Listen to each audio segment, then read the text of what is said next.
Thank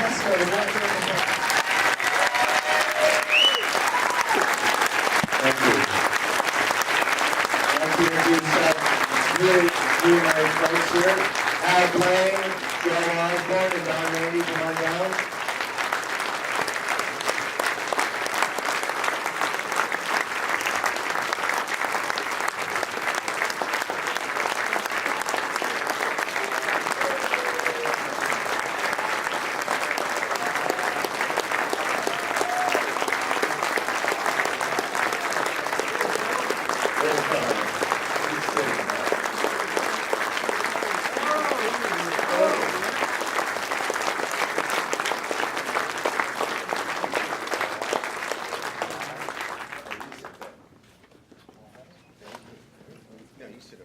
Except I gotta keep you safe. So, thank you Everybody guys. that's here, raise your hand. Okay, great. I gotta thank you guys. I know I didn't get to thank you earlier, but this is like sending our kid off to college after 19 years. And I can't thank all of you. There's so many of you here. I can't thank everybody. But so many of you have supported us over the years. Those emails you sent in, to us when those really dark days, when you thought, we're never gonna get this made. The labels, the publishers, you guys made this happen, the musicians, everybody here made this happen. And I thank all of you for this today. So, and thank these guys here, so please.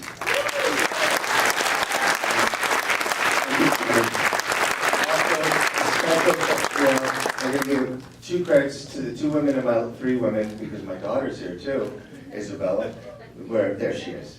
But Susie Green Tedesco and my mom, Carmen, and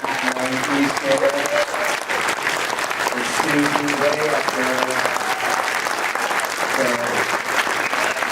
And thank you got me here for them.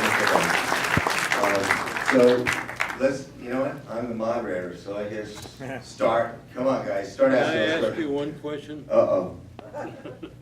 What happened to Grauman's?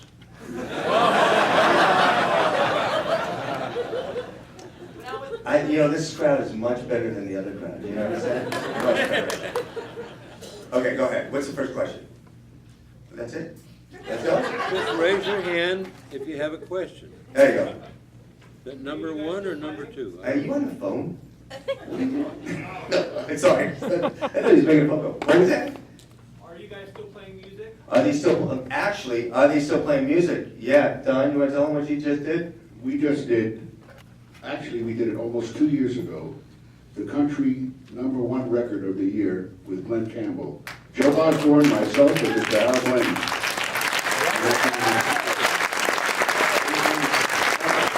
There's another documentary, if you haven't seen, you have to see that. It's one of the most beautiful documentaries ever made about Glenn and his sickness. So, yes. And we all wound up on the cutting room floor.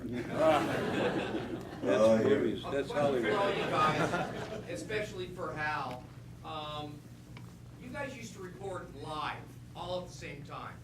Why is that a lost art? Well, I don't know that it's a lost art, it's just that a lot of it is economics.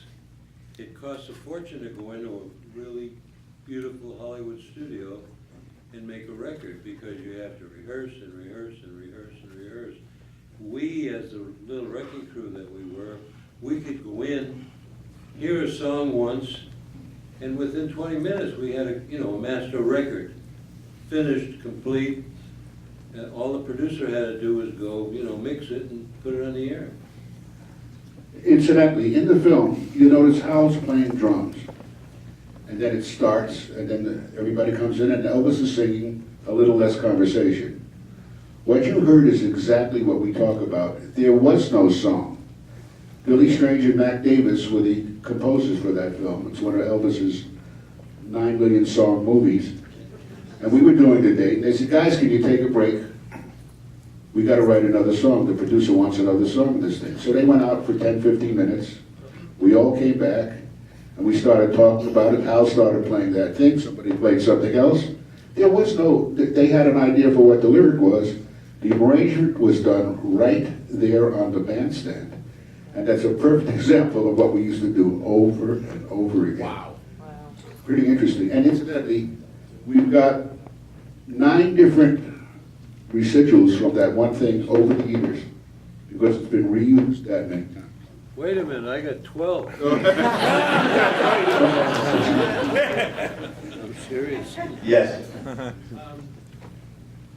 know you had this odyssey, that you spent 19 years making the film, and there's probably another great film in your odyssey of making the film, but you talk a little bit about some of the struggles you had. Yeah. It's an amazing accomplishment. Thank you, Richard. Yeah, you know, it was when we did 1996, when Dad was diagnosed with terminal cancer, I knew I had to jump into this very quickly, and we went for it.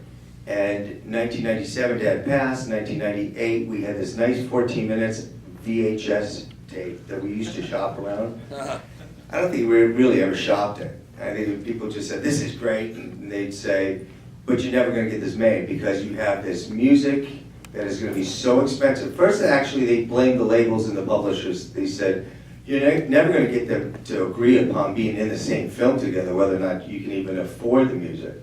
But we had to go on the ideas like, well, I can't say, you know, I've gotta keep going.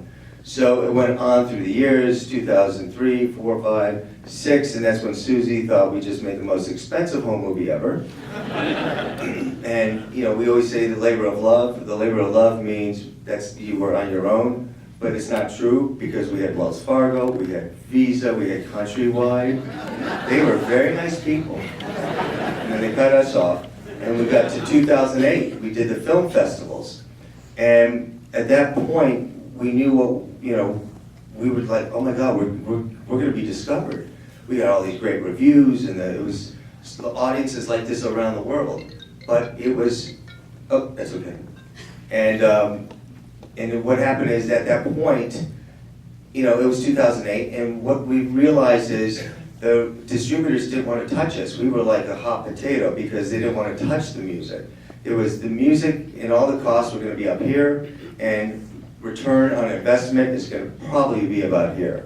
So there's no one wanted to touch us. And it wasn't until 2010 we started basically figuring out how we're going to do this. And we started doing donations. First through the International Documentary Association, they became our fiscal sponsor.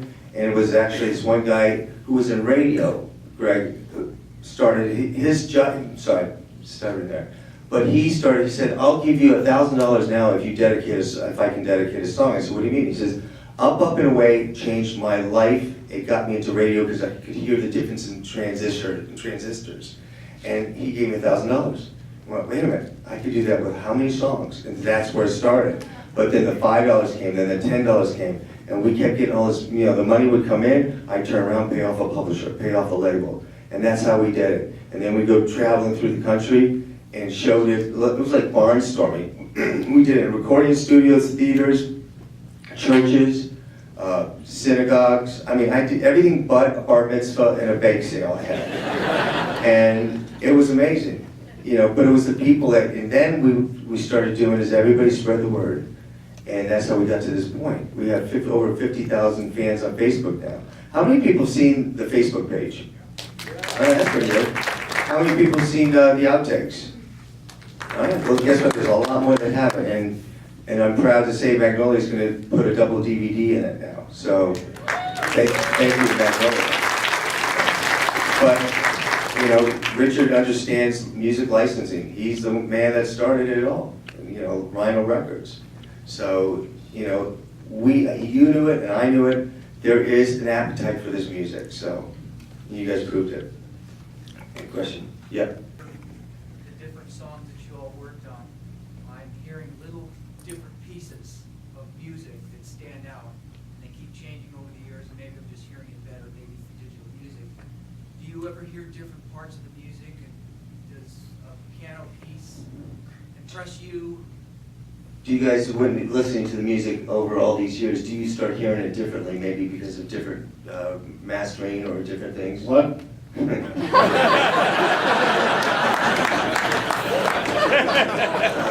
a good setup. That was beautiful, thank you. We're only here for another 15 minutes, folks. Tip your wages. Listen, Denny, can I introduce a gentleman that's here? You having a problem with that mic again? There's a guy. Yeah. Hello, there it is. Hello. Where is it? It sounds like the on and off switch. There is a gentleman who has helped musicians probably more than anyone could ever realize, including all the musicians, all the wrecking crew, all the people that get residuals. And I wanted to stand up and take a bow because he's an unrecognized hero. His name is Russ Wojcicki. Russ, please stand up. He's in the back.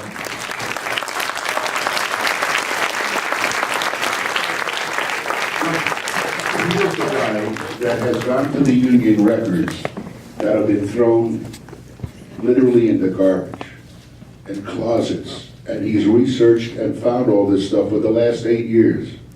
And because of him, a lot of us, when we go to that post office box, it's a wonderful thing because there's a check that we would have never gotten if not for him. So thank you very much. Let me ask you a question. How quiet it got. Yeah. Do you have any idea how to fix a microphone? Dave Gold is here. Where's Dave Gold? Can I give Dave Gold a big shout out? Dave Gold is a Gold Star.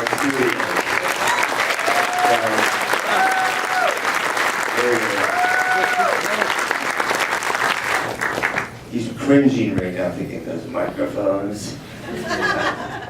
Yes. Is Hal married? Is Hal married? I know you are, so I don't know why you're asking.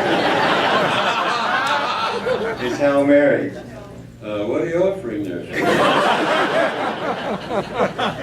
His girlfriend's in the room. When I was a young man, You were what? when I was a young man, chasing the girls, you know, there comes a time in your old age, and I'm no longer a kid anymore, all of that stuff gets pushed way back into your brain. And I like to say, the brain is the last thing to go soft.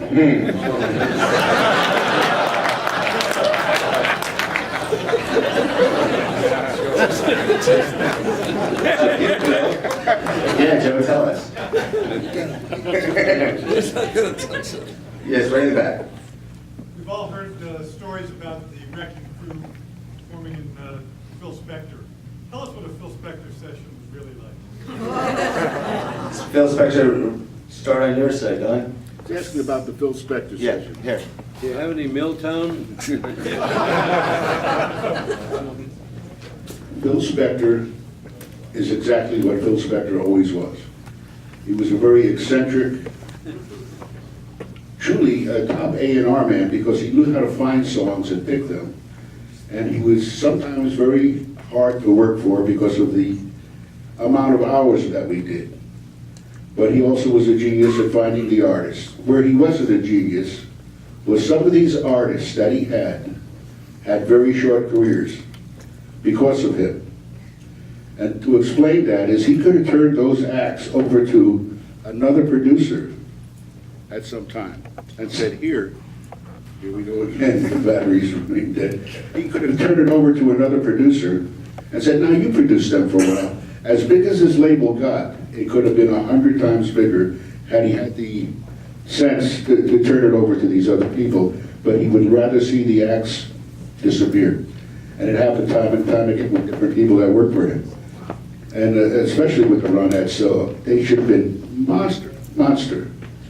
But they went as far as they could go. Any other questions about Phil? Back off of the mic. Yeah, Lumpy Gravy. Is that what that was from? Yeah. Okay, thank you. That was from Lumpy Gravy, and a lot of that, my dad was on that. Has anybody seen any of those outtakes with Frank Zappa? Emil Richards talked about that, because my dad thought it was going to be a joke. You know, he knew Frank was a wild guy, but he didn't realize he was going to have to read a lot of music. And you know, my father was a good reader, but it was like intense that day, so he thought he'd be jokester and got there dressed up as a Boy Scout and went, oh God. So, yeah. I've noticed that the soundtrack in the credits, will it be This, very good. Yes, the soundtrack actually, right now, it's funny because if you asked 19 years ago, you would have thought, of course it's gonna be available. But with iTunes and all those other, other outlets, there was no interest. So what we started was Pledge Drive Music. If you go to Wrecking Crew on Pledge Music, I'm sorry, not Pledge, Pledge Music, you can get the soundtrack. We're gonna have 3 CDs filled with the hits. 1 CD is gonna have just the guys themselves under their own name. Under Hal's name, my dad's name, different guys with their own music. So that'll be the 4th CD. And then there's the book, which is also, there's examples of it outside, which Ken Sharp wrote. It's beautiful. It's a 12 by 12 coffee table book. It's gorgeous. So we're not quitting on marketing. We're going for it. Yeah. What's it called again? It's called Pledge Music, which is where you take it, and then it's Wrecking Crew. When you get there, you'll find yourself Wrecking Crew. And it's also 2 LP set for those who really want to get into the vinyl. Mentioned, and working with all those different bands, with Larry and Bill and yourself and Hal. What I remember most about recording with the 50 Mention. Right. They were very long and grueling. Bones, the producer, as you'll remember, I could remember one, he said, take 63. And we played it all the way through each time. So one day, Hal, and we finally figured out what he loved to splice things together. Hal asked him, said, Bone, what are you looking for? Well, I need the first 4 bars of the chorus. Okay, we knew what we were laying for, but we still had to play it all the way through, but we knew the spot, so we finally got it done. There's much more to them than that, but that's one thing I remember. I gotta talk to them. I gotta tell you that just this afternoon, I spoke with Michelle Phillips. She's the only mama, I guess you'd say, that remains with us today. Very nice lady, very, very nice lady. And I was hoping that maybe she just might be in the audience tonight, but I guess not. But she's a terrific lady. She's married to a terrific producer who happens to be a plastic surgeon. And I mean nothing funny about that, because she really is a beautiful, beautiful gal. But maybe he can make her more beautiful. I don't know. We're running out of time, but I'm going to put Don on the spot again, because this is a new audience. Don, tell me my favorite story, Don. I feel like I'm going to bed. Donnie? This microphone works. Is it working, or? Yes. Just stay away from it. I hope this is the last time I have to tell this story. Let's hope so.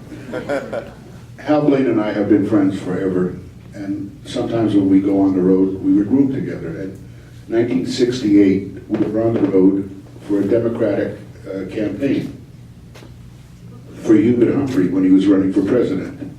And the people we were out with was Frank Sinatra, Dean Martin, Sammy Davis Jr., and Nancy Sinatra. And we were on a Sunday in Minneapolis, Minnesota, where they have a blue law. And everything closes early because of that. And the kitchen closed at 7 o'clock. And we got back at 7:30 from doing an afternoon show. And everybody was really pissed off and said, I gotta go here, we're gonna go to the White House and get some burgers. And Hal and I went in the room and give it some thought. And Hal just turns around and says, why don't you call downstairs and say you're calling for Frank? I said, are you out of your freaking mind? He said, go ahead, try it. So I pick up the phone, not thinking what would the back end of this. And the guy answers the phone. I said, I'm calling for Mr. Sinatra. And he says, just one moment, please. And he puts on the chef. The chef says, you know, we're really closed, but what do you want? So we ordered a couple of New York steaks with baked potatoes and drinks and rolls. He says, it'll be up in 25 minutes. I said, thank you very much. And then I turn around to Hal. Well, what the hell are we going to do now? He says, don't worry about it. So the guy comes up, knocks on the door, and walks in the room with the thing. Hal's in the shower with the shower on. Come fly with me. And this guy is looking around, and I'm pointing. Mr. Sinatra. And then he won't take any money from us. He leaves, And as he's walking out, I said, "You forgot the rolls," like a stupid idiot. I should have just left it alone. So the guy goes dashing down the hall, comes back, and knock on the door. Hal goes back in the shower. As they close the door, the shower's running, and the guy comes in, Hal's singing away, "Come fly with me." And the guy went for it and went back. So after that, Hal says, "That's not the end." I said, "What do you mean?" He said, "We got to put our trays out the side of the door when we're finished, so that when the whole orchestra comes back, because we all basically, everybody will know that we ate and they didn't." That's the guy.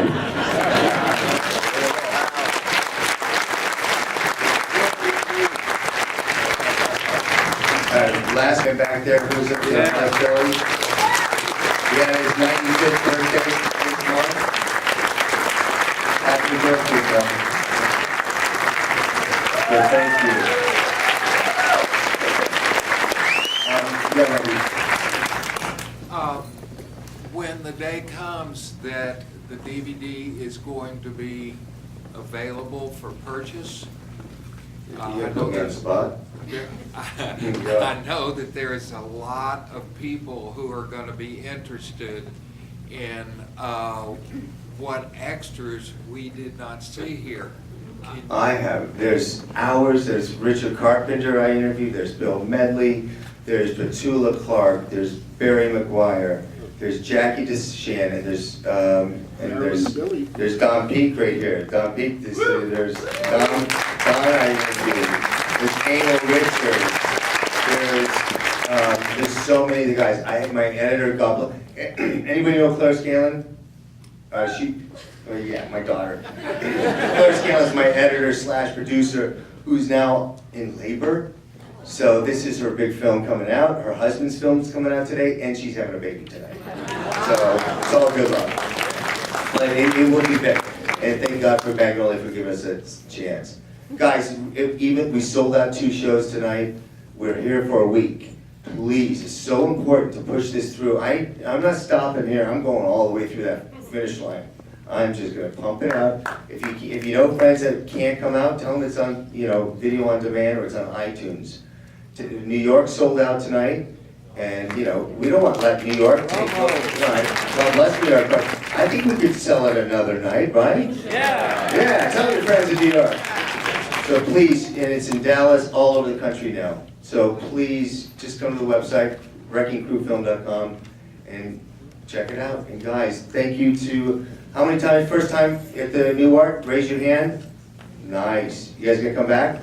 Yeah, okay. Thank you, guys. I thought you were going to say they all came here for the Rocky Horror Show. Oh, by the way, Rocky Horror Show, the Wrecking Crew, okay?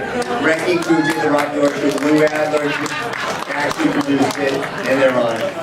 So if you want to stick around, we'll do that too. Thank you, guys.